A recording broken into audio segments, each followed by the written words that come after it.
as I was getting my motorcycle out of the garage to go to the library, I felt my phone vibrating in my jacket, and before mounting the motorcycle, I pulled out my phone and I saw that it was from a friend. It said, "Hey, are you free tonight? Your ex is gonna be at this event." And I was like, "I am free now," because I wasn't really free because I was heading to the library to study for an exam that I have tomorrow, which is worth 20% of that class grade.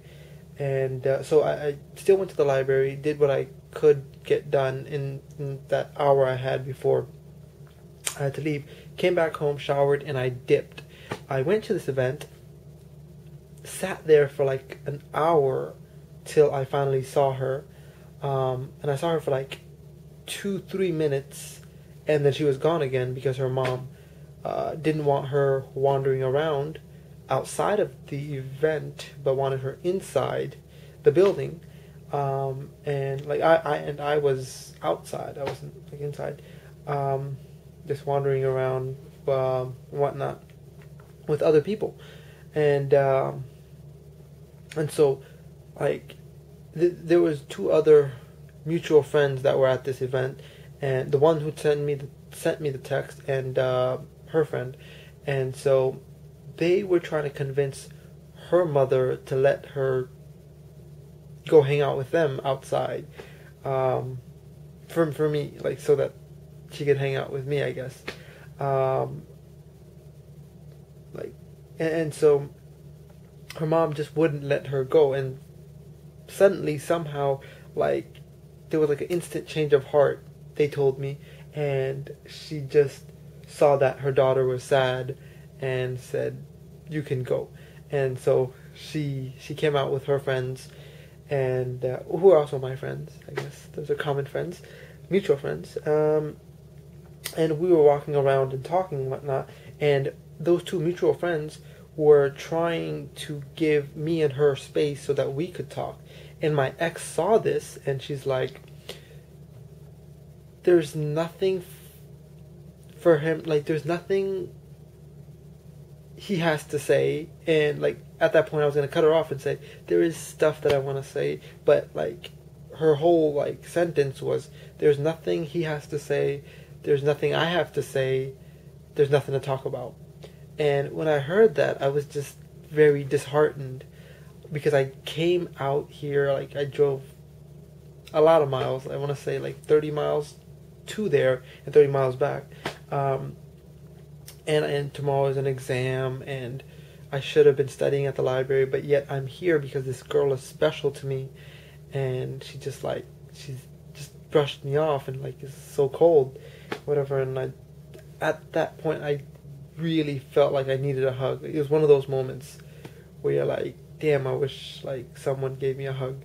But but that was the lowest point of the night. So that's good in the sense that everything else gets better, or is better. And the way that it got better was that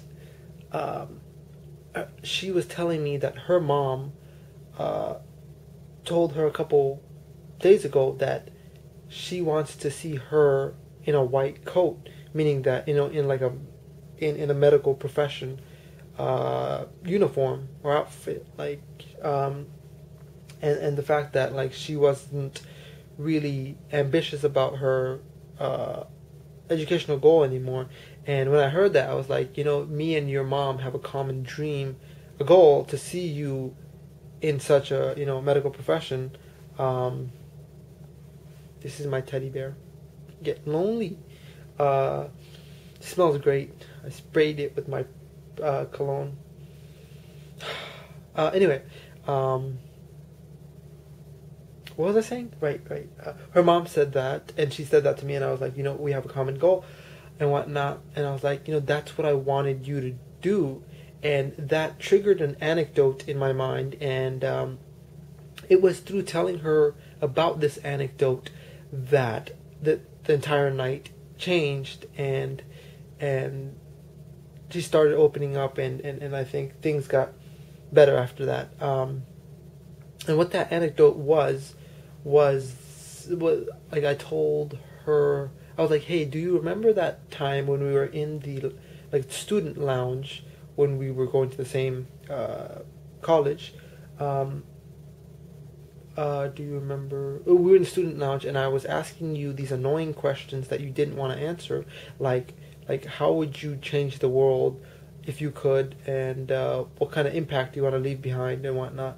And she didn't want to talk about that. Like when I was asking her those questions all those years back, and she just wanted to talk about like other stuff. I forget what. Like I think that's when she was invested in me, so she wanted to talk about like our relationship or like other sentimental and emotional stuff, like I think. But I wanted to talk about like her education and stuff like that. And so like yesterday, I guess, like, well, not yesterday, because so I was telling her the reason that I asked her all those questions at that time was because I wanted her to be emotionally invested in me, so that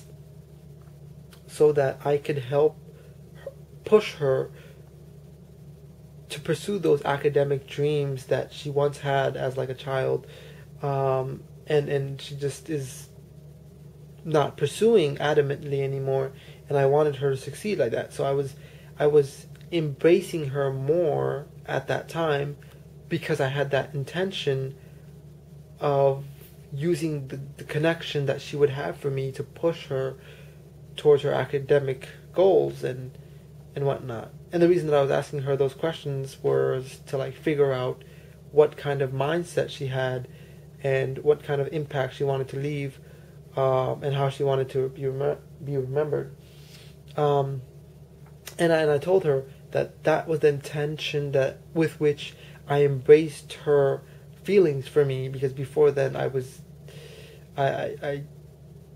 wasn't really receptive to her feelings, and that's how I started opening up, was through that intention. But right now I don't care about all of that. All I want, and then the specific words that I said was that all I want to do, or like all I want is to just be with you, or I just want to be with you.